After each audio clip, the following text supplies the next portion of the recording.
Never believe fully in anybody else's BS. I don't care if it's Rajneesh, the Pope, L. Ron Hubbard, Al Gore, George Bush, or I don't care who it is. Don't swallow all their belief system totally. Don't accept all of their bullshit, all their BS. The second rule is like unto the first. Don't believe totally in your own BS, which means that, as Bucky Fuller said, the universe consists of non-simultaneously apprehended events. Non-simultaneously.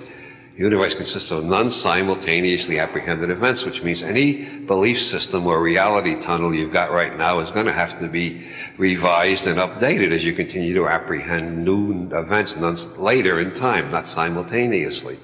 This is the natural functioning of the human brain. It's the way children's brains perform before they're wrecked by the school system.